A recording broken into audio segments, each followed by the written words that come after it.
집이 6천만 채에서 많게는 8천만 채까지 비어있는 나라가 있습니다. 그런데 이상하게도 그 나라의 젊은이들은 이렇게 말합니다. 우리는 집을 살 수 없습니다. 집이 부족한 것도 아닙니다. 오히려 너무 많습니다. 그런데도 젊은 세대는 결혼을 미루고 집을 포기하고 미래를 포기하기 시작했습니다. 노력해도 집을 살 수 없고 열심히 일해도 미래가 보이지 않는다는 생각이 퍼지면서 아예 경쟁을 포기하는 젊은 세대가 늘어나고 있습니다.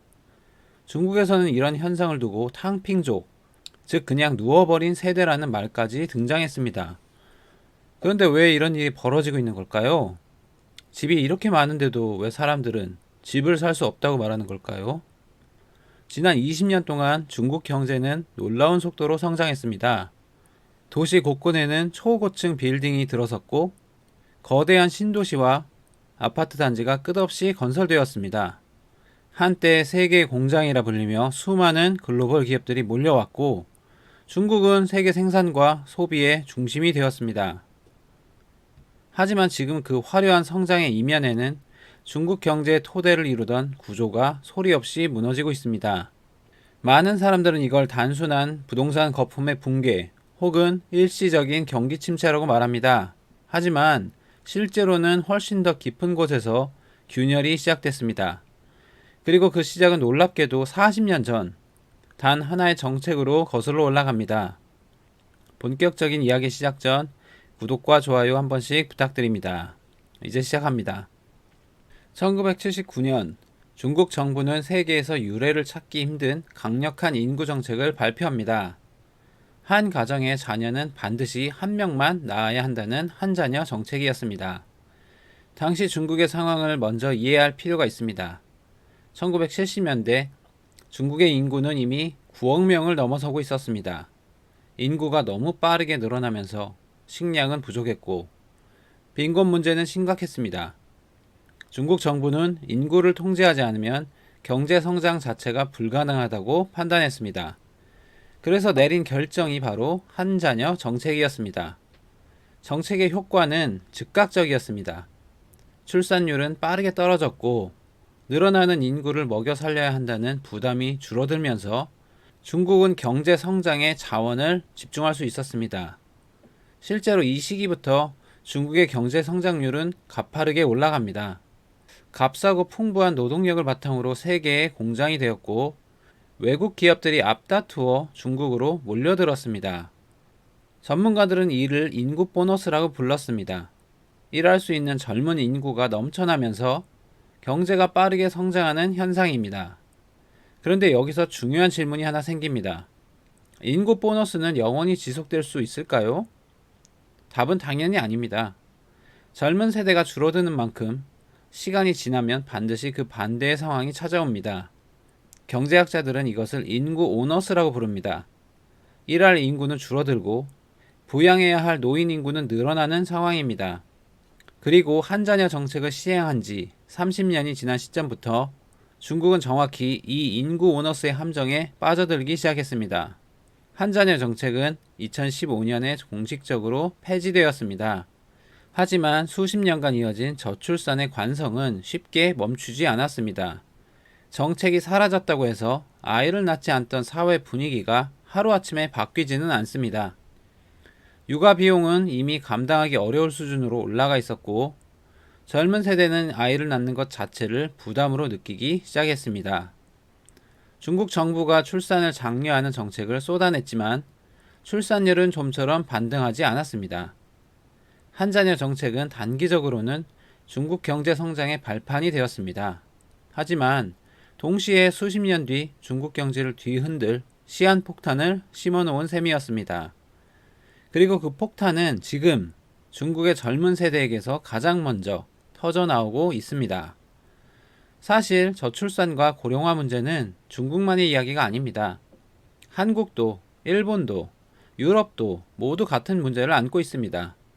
그렇다면 왜 유독 중국의 인구 문제가 더 심각하게 다뤄지는 걸까요? 결정적인 차이가 하나 있습니다.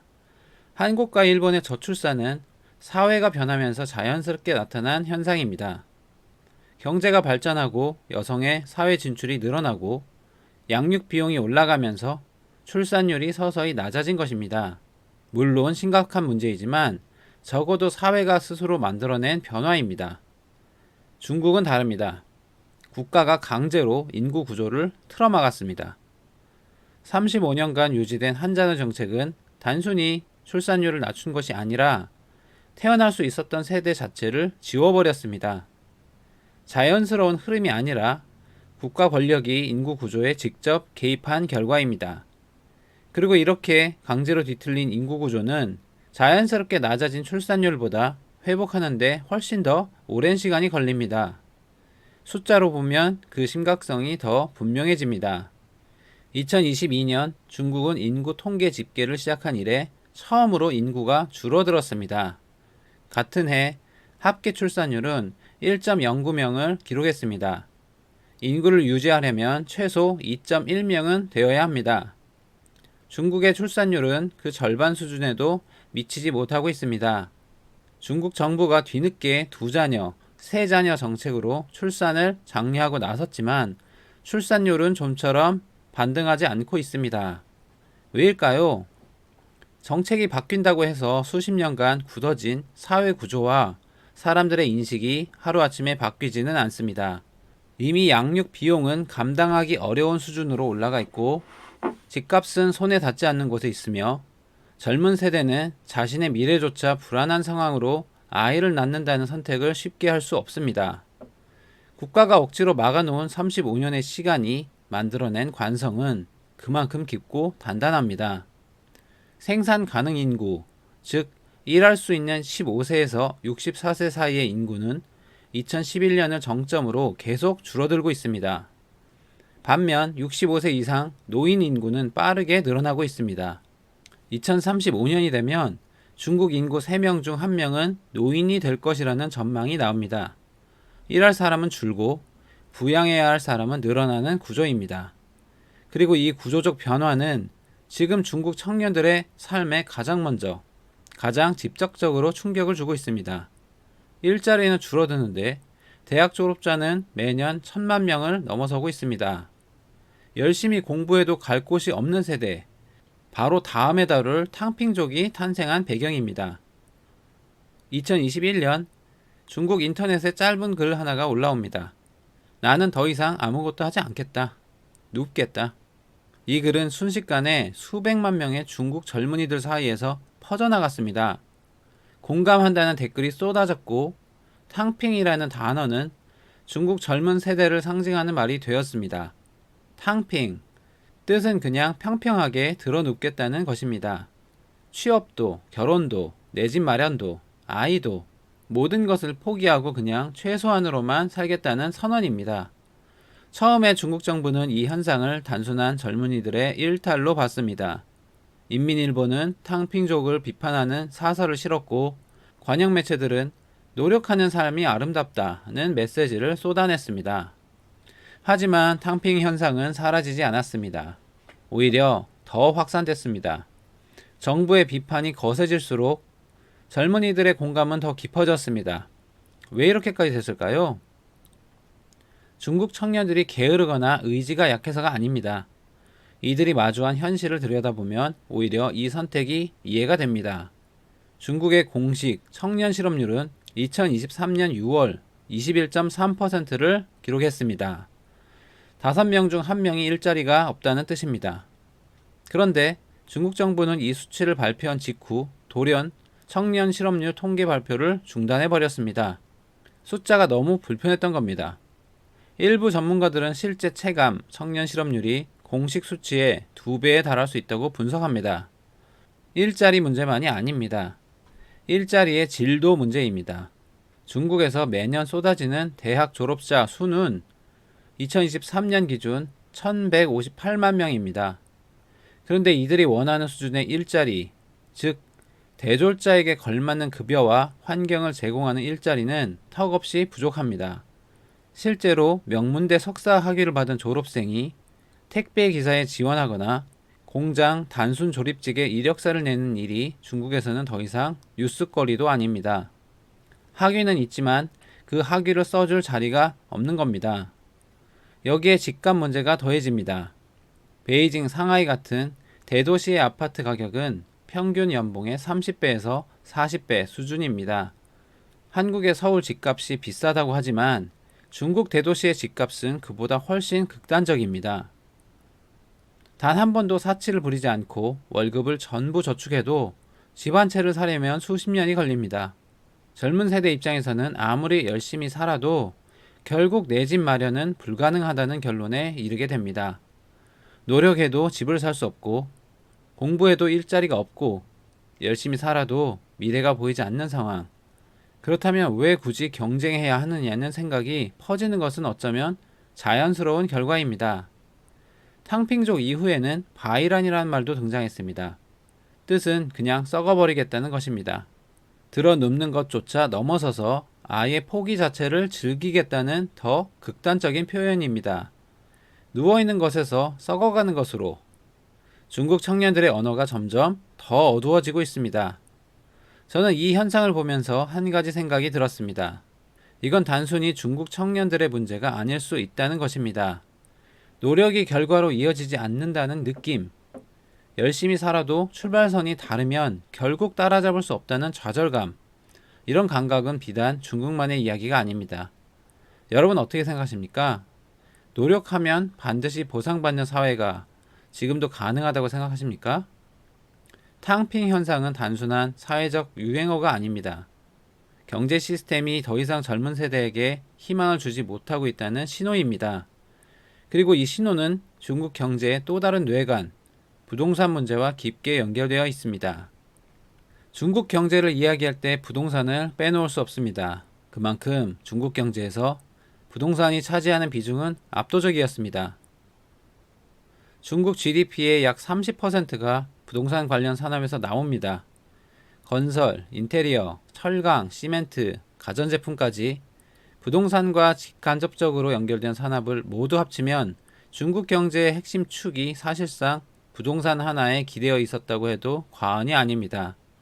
한국으로 치면 삼성전자 하나가 한국 경제 전체를 떠받치고 있는 구조와 비슷합니다. 그 하나가 흔들리면 나머지 전체가 함께 흔들릴 수밖에 없습니다. 중국에서 부동산은 단순한 주거 공간이 아니었습니다. 오랫동안 가장 확실한 투자 수단이었습니다. 중국 가계 자산의 약 70%가 부동산에 집중되어 있습니다. 주식보다 안전하고 은행 예금보다 수익률이 높다는 인식이 수십 년간 이어지면서 중국인들은 여유 자금이 생기면 집을 샀습니다. 한 채가 아니라 두 채, 세 채씩 사는 경우도 흔했습니다. 부동산 가격은 계속 오를 것이라는 믿음이 사회 전체에 깔려 있었습니다. 그런데 2020년을 전후로 상황이 바뀌기 시작했습니다. 중국 정부는 부동산 시장의 과열을 잡기 위해 부동산 기업들의 대출을 강력하게 규제하는 정책을 시행했습니다. 소위 세 가지 레드라인 정책입니다. 부채 비율이 일정 기준을 넘는 부동산 기업에는 추가 대출을 금지하는 내용이었습니다. 표면적으로는 부동산 거품을 막기 위한 합리적인 정책이었습니다. 하지만 결과는 예상과 달랐습니다. 중국 최대 부동산 기업 헝다그룹이 2021년 디폴트, 즉 채무 불이행을 선언했습니다. 헝다의 부채 규모는 우리 돈으로 약 350조 원에 달했습니다. 단일 기업의 부채로는 세계 역사상 손에 꼽히는 규모였습니다. 헝다 하나로 끝나지 않았습니다. 비구이위안, 롱포그룹 등 중국의 대형 부동산 기업들이 줄줄이 유동성 위기에 빠지기 시작했습니다. 도미노가 쓰러지듯 중국 부동산 시장 전체가 흔들렸습니다. 부동산 기업들이 무너지면서 가장 직접적인 피해를 입은 것은 평범한 사람들이었습니다. 중국에서는 아파트를 짓기도 전에 분양을 받는 선분양 방식이 일반적입니다. 수많은 사람들이 평생 모은 돈을 털어 아직 완공되지 않은 아파트에 계약금을 냈습니다. 그런데 건설사가 무너지면서 공사가 멈춰버렸습니다. 돈은 이미 냈는데 집은 지어지지 않은 상황, 이른바 런웨이 로우, 즉 미완성 건물 문제가 중국 전역으로 퍼졌습니다. 피해자들은 대출 이자는 내면서 정작 입주는 하지 못하는 이중고에 시달렸습니다. 부동산 가격은 하락하기 시작했고 집값이 오를 것이라는 믿음은 서서히 무너졌습니다. 평생 부동산이 최고의 재테크라고 믿어온 중국인들에게 이것은 단순한 재산 손실이 아니었습니다. 경제적 신뢰 자체가 무너지는 충격이었습니다. 그렇다면 이 모든 혼란의 한가운데 수천만 채 빈집은 어떻게 만들어진 걸까요? 중국의 빈집이 6천만 채에서 8천만 채에 달한다는 이야기를 처음 들으면 단순히 집을 너무 많이 지어서 생긴 문제라고 생각하기 쉽습니다. 하지만 실제로는 그렇게 단순하지 않습니다. 중국의 빈집 문제에는 세 가지 전혀 다른 구조가 얽혀 있습니다. 첫 번째는 투자용 부동산입니다. 앞서 이야기했듯 중국에서 부동산은 오랫동안 가장 확실한 투자 수단이었습니다. 문제는 투자 목적으로 산 집은 굳이 누군가에게 세를 줄 필요가 없다는 점이었습니다. 세입자가 들어오면 집이 낡고 가치가 떨어진다는 인식이 있었고 어차피 집값이 오르면 팔면 그만이었습니다. 그래서 많은 사람들이 집을 사놓고 그냥 비워뒀습니다. 베이징, 상하이 같은 대도시의 고급 아파트 단지에서 밤이 되어도 불이 켜지지 않는 층이 수두룩한 이유가 바로 이것입니다. 이것이 얼마나 광범위한 현상이었는지를 보여주는 사례가 하나 있습니다. 중국의 유명 여배우 판빙빙입니다. 판빙빙은 2018년 세금 탈루 혐의로 중국 당국의 조사를 받았고 결국 우리 돈으로 수백억 원에 달하는 거액의 벌금을 선고받았습니다. 그런데 이 벌금을 마련하기 위해 판빙빙이 택한 방법이 놀랍습니다.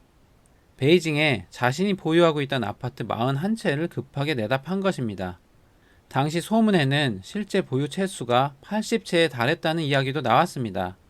한 개인이 아파트를 수십 채씩 보유하는 것이 중국 상류층 사이에서는 전혀 이상한 일이 아니었다는 뜻입니다. 판빙빙만의 이야기가 아닙니다. 중국에서 돈이 있는 사람들은 여유 자금이 생기면 집을 샀습니다. 한 채가 아니라 두 채, 세 채, 많게는 수십 채씩 사람이 사는 집이 아니라 금고처럼 잠가놓은 자산인 겁니다. 중국 인민대학교 연구팀의 조사에 따르면 중국 도시 지역의 빈집 비율은 약 22%에 달합니다. 5채 중 한 채가 비어 있다는 뜻입니다. 같은 조사에서 도시 가구의 약 41%가 두 채 이상의 주택을 보유하고 있다는 결과도 나왔습니다. 집이 없어서 빈집이 생긴 게 아니라 집을 너무 많이 가진 사람들이 쌓아두고 있기 때문에 빈집이 생긴 겁니다. 두 번째는 너무 비싼 집값입니다. 투자용 부동산이 빈집을 만드는 동안 정작 집이 필요한 젊은 세대는 아예 집 근처에도 가지 못하고 있었습니다. 베이징과 상하이의 아파트 가격은 평균 연봉의 30배에서 40배 수준입니다. 예를 들어 연봉이 1억 원인 직장인이 있다고 가정하면 그 사람이 평생 한 푼도 쓰지 않고 저축해야 30년에서 40년이 지나야 겨우 집 한 채를 살 수 있다는 계산이 나옵니다. 현실적으로 불가능한 이야기입니다. 상황이 이렇다 보니 중국의 젊은 세대는 집을 사겠다는 생각 자체를 포기하기 시작했습니다. 아무리 열심히 일해도 집을 살 수 없다는 것을 알기 때문입니다. 결혼을 미루고 아이를 낳지 않고 소비를 줄이는 악순환으로 이어집니다. 집 한 채의 가격이 한 세대 전체의 삶의 방식을 바꿔버린 셈입니다. 그렇다면 왜 집값이 이렇게 오른 걸까요? 여기에는 중국 특유의 토지 제도가 깊이 관여되어 있습니다. 중국에서 토지는 국가 소유입니다. 개인이나 기업은 토지 사용권만 구입할 수 있습니다. 지방정부는 이 토지 사용권을 부동산 개발업체에 팔아 재정 수입을 확보해 왔습니다. 지방정부 재정의 많게는 40%가 토지 매각 수입에서 나왔습니다. 쉽게 말해 지방정부 입장에서는 집값이 오를수록 더 많은 돈을 벌 수 있는 구조였습니다. 집값을 잡을 이유가 없었던 겁니다. 세 번째는 유령도시 문제입니다. 중국의 빈집 문제 중 가장 극단적인 형태가 바로 유령도시입니다. 투자용 빈집이나 비싼 집값 문제는 그나마 수요는 있는데 공급이 왜곡된 상황입니다. 하지만 유령도시는 처음부터 수요 자체가 없었습니다. 중국의 지방정부와 건설기업들은 2000년대부터 전국 각지의 신도시를 대규모로 개발했습니다. 경제 성장이 계속되고 도시화가 진행되면 사람들이 자연스럽게 몰려올 것이라는 기대였습니다. 넓은 대로, 현대식 아파트 단지, 쇼핑몰, 공공시설까지 갖춘 도시를 먼저 만들어 놓고 사람을 기다린 겁니다. 하지만 사람은 오지 않았습니다. 내몽골 자치구의 캉바스 신도시는 100만 명을 수용할 수 있도록 설계된 도시입니다. 도로도 있고 아파트도 있고 광장도 있습니다. 그런데 실제로 그곳에 사는 사람은 손에 꼽습니다. 낮에도 밤에도 거리는 텅 비어 있습니다. 이런 유령 도시가 중국 전역에 수십 곳에 달한다는 분석이 나옵니다. 유령 도시의 문제는 단순히 집값이 많다는 데서 끝나지 않습니다. 이 도시들을 건설하는데 천문학적인 비용이 들어갔고 그 비용의 상당 부분은 지방정부의 부채로 남았습니다. 중국 지방정부의 부채 규모는 현재 우리 돈으로 수천조 원에 달하는 것으로 추정됩니다. 아무도 살지 않는 도시를 짓기 위해 빌린 돈이 고스란히 빚으로 쌓여 있는 겁니다. 투자용으로 잠가놓은 집, 가격이 너무 높아 살 수 없는 집, 사람이 오지 않는 유령 도시, 이 세 가지가 겹치면서 중국의 빈집 문제는 단순한 부동산 공급 과잉이 아니라 경제구조 전체의 문제로 번져나갔습니다. 그리고 이 문제가 심화되는 동안 중국을 믿고 들어왔던 세계의 기업들은 하나둘 짐을 싸기 시작했습니다. 2010년대 초반까지만 해도 중국에 진출하지 않은 글로벌 기업은 뒤처진 기업이라는 말이 있었습니다. 그만큼 중국은 세계 기업들에게 거부할 수 없는 시장이었습니다. 이유는 세 가지였습니다. 세계 어디에서도 찾기 힘든 값싼 노동력, 14억 명이라는 거대한 소비시장, 그리고 세계 최대 생산기지라는 인프라였습니다. 기업 입장에서는 중국에 들어가지 않을 이유가 없었습니다. 그런데 지금 상황은 완전히 달라졌습니다. 애플은 아이폰 생산 기지를 인도로 옮기기 시작했습니다. 삼성은 베트남을 주력 생산 거점으로 삼은 지 이미 오래됐습니다. 나이키, 아디다스 같은 글로벌 스포츠 브랜드들도 생산 공장을 인도네시아와 캄보디아로 이전했습니다. 일본 기업들은 동남아시아로, 유럽 기업들은 인도와 멕시코로 눈을 돌리고 있습니다. 한때 세계 기업들이 앞다투어 들어오던 중국에서 이제는 앞다투어 나가고 있습니다. 왜 이런 일이 벌어지고 있는 걸까요? 첫째, 인건비가 올랐습니다. 중국의 경제 성장은 동시에 임금 상승을 가져왔습니다. 1990년대와 2000년대 초반 중국의 최대 강점이었던 값싼 노동력은 이제 옛말이 되었습니다. 현재 중국의 제조업 평균 임금은 베트남의 2배, 인도네시아의 3배 수준입니다. 기업 입장에서 굳이 중국을 고집할 이유가 줄어든 겁니다. 둘째, 미중 갈등이 심화됐습니다. 2018년 트럼프 행정부가 중국산 제품에 대규모 관세를 부과하면서 미중 무역 전쟁이 본격화됐습니다. 이후 바이든 행정부에서도 반도체를 비롯한 첨단 기술 분야에서 중국에 대한 수출 규제가 이어졌습니다. 중국의 생산 기지를 두고 미국 시장에 제품을 파는 기업들 입장에서는 언제 추가 관세 폭탄이 떨어질지 모르는 불안한 상황이 됐습니다. 리스크를 줄이기 위해 생산 기지를 분산하는 것이 기업들의 당연한 선택이 되었습니다. 셋째, 공급망 리스크가 드러났습니다. 2020년 코로나19 팬데믹은 중국 의존도가 지나치게 높은 글로벌 공급망의 취약성을 적나라하게 드러냈습니다. 중국 공장이 멈추자 전 세계 자동차 공장이 멈췄고 전자제품 생산이 차질을 빚었습니다. 한 나라의 생산을 집중했을 때 얼마나 큰 리스크가 발생했는지를 전 세계 기업들이 동시에 경험한 사건이었습니다. 이후 기업들은 생산 기지를 여러 나라에 분산하는 전략으로 빠르게 전환했습니다. 이 세 가지 이유가 겹치면서 등장한 개념이 바로 차이나 플러스 원 전략입니다. 중국에서 완전히 철수하는 것이 아니라 중국 외에 한 곳 이상의 생산 거점을 추가로 확보하는 방식입니다. 중국을 완전히 포기하기엔 시장이 너무 크고 그렇다고 중국에만 의존하기엔 리스크가 너무 커졌다는 현실적인 판단입니다. 하지만 이 전략이 확산될수록 중국이 입는 타격은 작지 않습니다. 외국 기업들이 중국에서 빠져나간다는 것은 단순히 공장 하나가 사라지는 문제가 아닙니다. 그 공장에서 일하던 수천, 수만 명의 일자리가 사라집니다. 그 공장에 부품을 납품하던 중소기업들의 매출이 줄어듭니다. 그 지역 경제 전체가 타격을 받습니다. 기업 하나의 이탈이 지역 경제 생태계 전체를 흔드는 연쇄 반응을 일으키는 겁니다. 실제로 중국의 외국인 직접 투자 규모는 2023년 30년 만에 최저 수준으로 떨어졌습니다.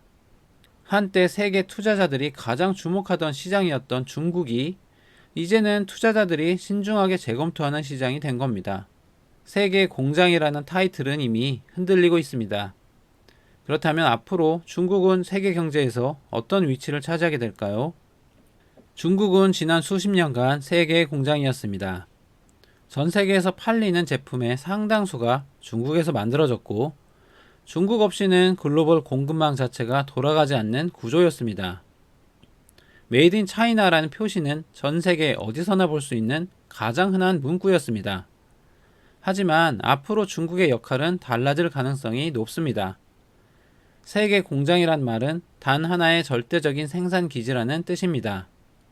그런데 지금 중국은 그 자리에서 내려와 여러 공급망 국가 중 하나로 변화하고 있습니다.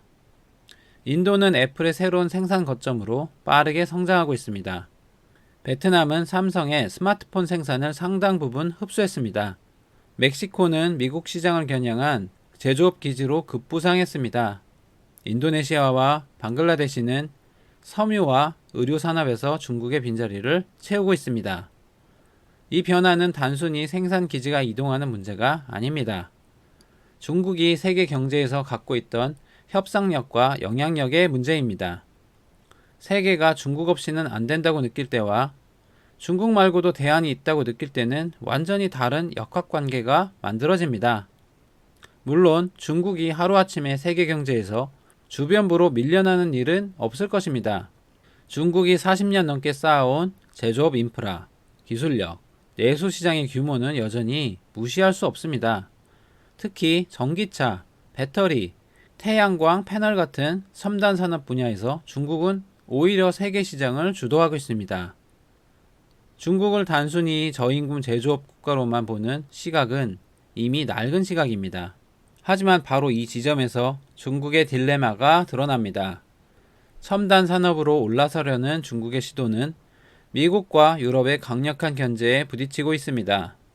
반도체 수출 규제, 전기차 관세 폭탄, 기술 이전 제한. 세계는 중국이 첨단 산업의 주도권을 쥐는 것을 쉽게 허용하지 않으려 하고 있습니다. 저임금 제조업에서는 후발 국가들에게 자리를 내주고 첨단 산업에서는 선진국의 견제를 받는 상황. 중국은 지금 그 사이 어딘가에 끼어 있습니다. 세계의 공장이라는 타이틀을 잃어가는 동안 중국이 그 빈자리를 무엇으로 채울 수 있는지는 아직 명확하지 않습니다. 그리고 이 불확실성이 지금 중국 경제 위기의 또 다른 단면입니다. 지금까지 중국 경제 위기의 구조를 하나씩 살펴봤습니다. 정리해보면 이렇습니다. 40년 전 단 하나의 정책, 한자녀 정책이 중국의 인구 구조를 뒤틀어 놓았습니다. 그 결과 젊은 세대가 줄어들었고 일할 사람이 부족해졌습니다. 동시에 대학 졸업자는 넘쳐나는데 일자리는 부족한 구조적 모순이 생겨났습니다. 희망을 잃은 청년들은 탕핑을 선택했고 소비는 줄어들었습니다. 부동산은 GDP의 30%를 차지하던 핵심 산업이었지만 투자용 빈집과 유령 도시라는 구조적 문제를 품은 채 결국 무너졌습니다. 외국 기업들은 인건비 상승과 미중 갈등, 공급망 리스크를 이유로 중국을 떠나기 시작했습니다. 그리고 세계의 공장이라는 타이틀은 이제 중국만의 것이 아니게 됐습니다. 이 모든 문제가 동시에 그리고 서로 맞물리며 지금 중국 경제를 압박하고 있습니다. 여기서 저는 제 한 가지 생각을 말씀드리고 싶습니다. 중국의 위기는 단순히 나쁜 정책 하나 혹은 운이 나빠서 생긴 결과가 아닙니다. 단기적인 성과를 위해 장기적인 구조를 희생시킨 결과입니다. 한자녀 정책은 당시 중국 입장에서는 합리적인 선택처럼 보였을 것입니다. 인구를 줄이면 경제 성장이 빨라진다는 논리는 틀리지 않았습니다. 부동산을 밀어붙이면 GDP가 올라간다는 계산도 맞았습니다. 하지만 10년, 20년, 30년 뒤의 결과까지 내다보지 못한 근시안적 선택들이 쌓이면서 지금의 위기가 만들어졌습니다.